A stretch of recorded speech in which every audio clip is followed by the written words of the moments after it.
Well, thank God that ridiculous international break is over, and what a weekend to come back to. I'm about as excited as Pogba and the hairdressers for, of course, Celtic versus Rangers. Just kidding. I am excited about that game, and you know my allegiance by now. Come on, you boys in green. But it's a Manchester derby also, so let's talk some tactics.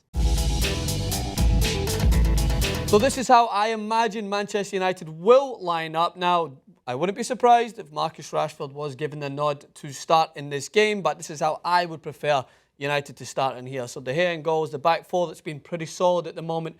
Valencia, a rejuvenated career at right back, it seems. He's in there with Eric Bailly, Blin and Shaw. This midfield pairing of another rejuvenated player, Fellaini, alongside record-breaking signing Paul Pogba.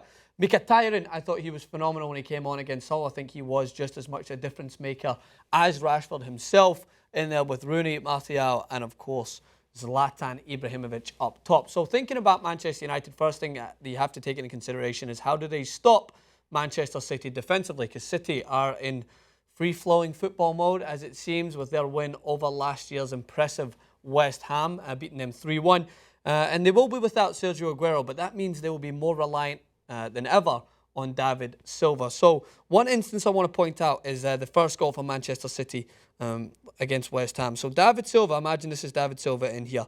What Manchester City are trying to do at all points is trying to find him in this area. That's where David Silva is at his best, when he's able to find his way in there. So what they did against West Ham is no matter who it is, they want someone checking into this space. If David Silva has the ball in here, they want someone checking to so that it drags midfielders in and allows David Silva to spin into this area. And in this instance, by the way, funny enough, I think De Bruyne was hanging out over here.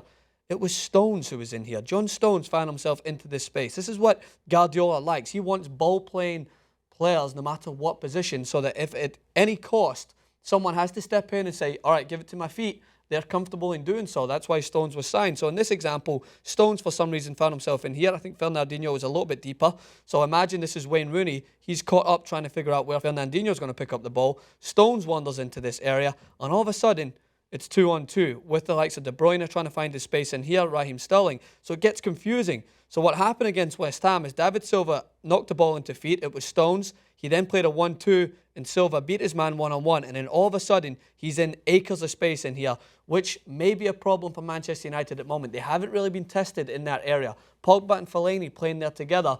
The partnership looks strong against Hull. It looks strong against Southampton. But how is it going to hold up against a team that are directly looking to exploit that space with a number 10 in there?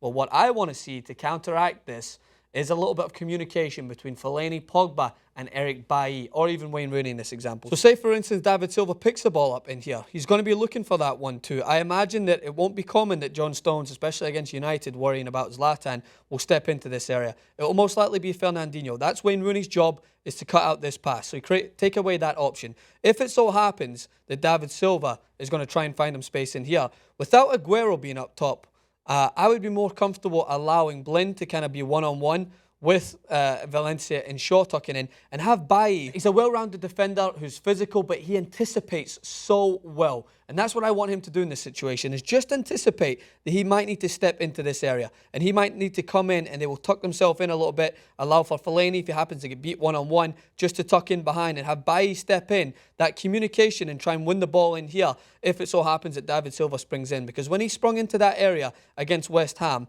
what happened is no one stepped to him. I think it was Collins who just allowed him to kind of wander in this area. And then that means that David Silva's one-on-one, and then all of a sudden, Nolito springs in behind, and that's how they got the ball into that area where they were able to penetrate the back line and drill the ball across for that finish. So if it so happens that Pogba and Fellaini are caught one-on-one, I would like Wayne Rooney to tuck in a little bit so that maybe Fellaini can sit a little bit deeper. But as we imagine, things don't always pan out as they seem. So I'd expect Bailly just to tuck in a little bit, but be ready to step into this area if he has to, because I'd be more comfortable leaving Blin with Shaw as cover up top with whether it's Enakio or however you want to pronounce his name. I would rather him in that situation. If it was Aguero, maybe we'd have a different conversation. But that is the main problem I think Manchester City will pose for Manchester United, is trying to get David Silva into that area between the back line and their holding midfielder. But let's talk about what Manchester United can do going forward. So Manchester City's sign of weaknesses came in their fullback area. It's exploiting their fullbacks one-on-one, and it's also taking advantage of the weak side. So again, looking at that West Ham game, for Antonio's goal that got them back into the game, is Zabaleta was one-on-one out in this area. So of course they threw back their fullback, who kind of posed this question. Sterling tried to track back, and it took them a couple of tries trying to go to the line and tucking back. But Zabaleta basically allowed them for the cross. And what happened in the box is what's crucial for Manchester United. Imagine this is United in this example. West Ham whipped it into the back post, and Gil Clichy was left with a mismatch in Valencia, who was able to tower over him and put the ball into the back of the net. Mkhitaryan's not going to offer that same thing, but what Mkhitaryan does so well is he tucks inside, and he's so dominant in making these runs in behind. He did it so well for Borussia Dortmund that he was hard to pick up. So just imagine that Zlatan is in this box. Stones and Otamendi are going to try to be touch tight and mark him, but I want Zlatan to peel in behind, exactly how he did against Southampton for his goal. The ball found its way into the box with Zlatan running towards the ball, able to tower over his opponent and put it into the back of the net. So if Stones and Otamendi are in this area, what I want Paul Pogba, Wayne Rooney and Mkhitaryan to work together. So Rooney should check into this area to offer something into feet. That essentially will take Fernandinho into this area to try and close down him. And then Paul Pogba, who's as dominant in the air as they come, needs to make this run. He needs to drag either Otamendi or Stones away from Zlatan, makes his run into the box so that they can whip in the cross. If it's Martial, Rashford, or even Shaw in the overlap, I want Paul Pogba making this run as he did against Southampton, dragging defenders across. And then what happens is Zlatan can peel, and he can go one-on-one against Clichy, and I will take him 10 times out of 10 to beat Gil Clichy in the air and power home. Now, this seems like a very specific example as to what United can do, but it's something that will work because Zlatan's ability in the air is second to none. You have to try and get him in the box with a mismatch, even up against Otamendi. I would count on him to get over Otamendi and put the ball into the back of the net. You don't want Zlatan to go one-on-one with Stones with Otamendi floating, because then they have that 2-in-1 example. So whether or not United play a Mata out wide, you still need to make that run inside, as Mkhitaryan will do. Drag the defenders across. Pogba needs to make that late surge and run to try and drag the defenders across. And I think Manchester United will score from a cross ball. I think there's other ways that we can score. Moving the ball in around that final third, being patient as they did against Hull, relying on Mourinho to maybe throw in another spanner in the works later on by bringing on a Rashford if he doesn't start.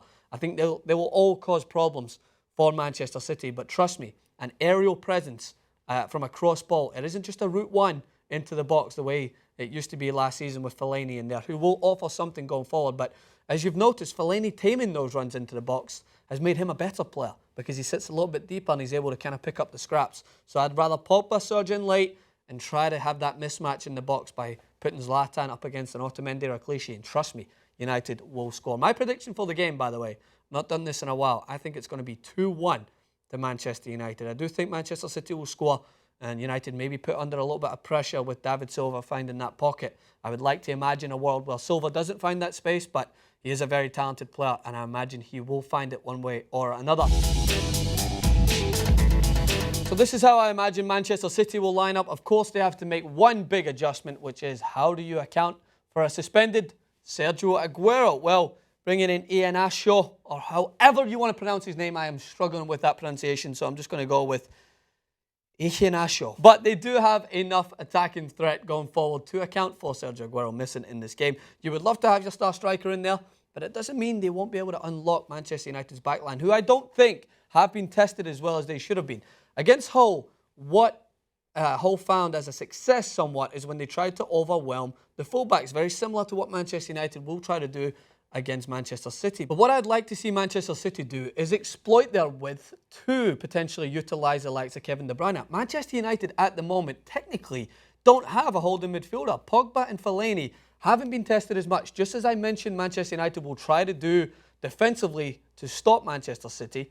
Manchester City can try to exploit that to score more goals. And I think this is a perfect scenario for De Bruyne, who hasn't set things alight on the ball as much as he has done with his set pieces.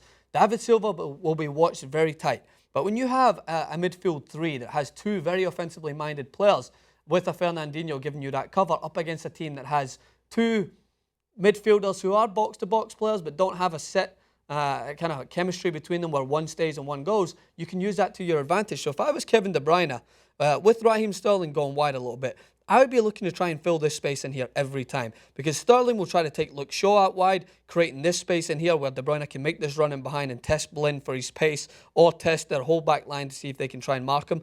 And you're not going to see Pogba as much stick to him man for man. Pogba likes to work kind of with a zone. He's used to doing it with Juventus, where he'll try and work box to box and cover this space, but you won't see him touch tight with Kevin De Bruyne. And that might be a good thing, because David Silva, as he knows, he'll like to play these 1-2s and try to make sure that Pogba needs to make a decision and create some space in here. Because Fellaini, if he sits in this area, he's not going to monitor this back line. Fellaini is exactly the complete opposite as Pogba. Fellaini likes to go and close down space. So you'll see him try to rush down and maybe close down a Fernandinho when he has the ball in here, or try to close down a David Silva. And that will allow Kevin De Bruyne to try and find the space in behind. Because as I mentioned for Manchester United going forward, they're going to try and stop David Silva. They're going to try and suffocate his space in between. But that means that Kevin De Bruyne, one way or another, will find space, whether it's a little bit further out wide where he can try to run at people and play those 1-2s. He's deadly on both feet. I think he's going to have a big task of stepping up in this game when Sergio Aguero's out. So utilising that width, have Raheem Sterling drag Luke Shaw out. Have Nolito drag out Valencia. It will create those little seams in behind where Kevin De Bruyne can be so effective, because when you've got a big man like Ian Ashew in the box, what you want is De Bruyne making these runs in here to try and drill the ball across. And I think in doing so, they could find some success. But I want to know what you guys think in the comment section below. What is your prediction for this game? As you see there, I've highlighted defensive weaknesses in both sides, offensive strengths on both sides. But it's up to you now. My prediction for the game, Manchester United are going to take it 2-1. I think losing Sergio Aguero is going to be a dagger to Pep Guardiola's plans going forward. But I think we can safely assume that there will be more goals scored than the mighty 1 goal in the last 2 games. I expect there to be at least 3 goals in this game. So 2-1 for United. Agree or disagree? On Twitter, Francis_Maxwell. On Instagram, for more sharp suits like this, Francis Maxwell host. And I'll see you guys very soon.